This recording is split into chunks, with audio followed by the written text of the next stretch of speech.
ସୁନା ସଫା ଆଳରେ ଚୋରି କରିବା ଅଭିଯୋଗରେ ଜଣେ ଗିରଫ। ଘରକୁ ଘର ବୁଲି ସୁନା ସଫା କରିବା ଆଳରେ ଘରର ମହିଳାମାନଙ୍କୁ ବୁଲାଇ ବଙ୍କାଇ କହି ଉକ୍ତ ସୁନାକୁ ଚୋରି କରି ନେଇ ଯାଉଥିବା ଅଭିଯୋଗରେ ପୋଲିସ ଜଣଙ୍କୁ ଗିରଫ କରିଛି।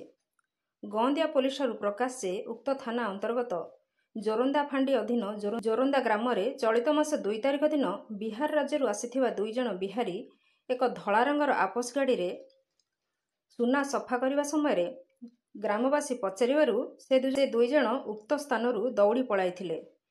ଏହାପରେ ଗ୍ରାମବାସୀ ସେହି 2 ଜଣଙ୍କୁ ପିଛା କରି ତନ୍ମଧ୍ୟରୁ ଜଣଙ୍କୁ, ଯାହାର ନାମ ରାଜକୁମାର, ବୟସ 23 ବର୍ଷ, ପିତା ବ୍ରହ୍ମଦେବ ସାହା, ଗ୍ରାମ ଖଗାରିଆ, ତାକୁ କାବୁ କରି ଜୋରନ୍ଦା ଫାଣ୍ଡିରେ ଦେଇଥିଲେ।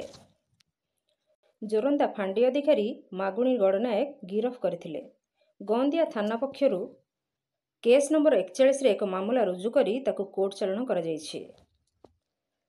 ଢେଙ୍କାନାଳରୁ ସୌମ୍ୟରଞ୍ଜନ ମହାନ୍ତିଙ୍କ ରିପୋର୍ଟ, ନାଗରାଜ ନ୍ୟୁଜ୍।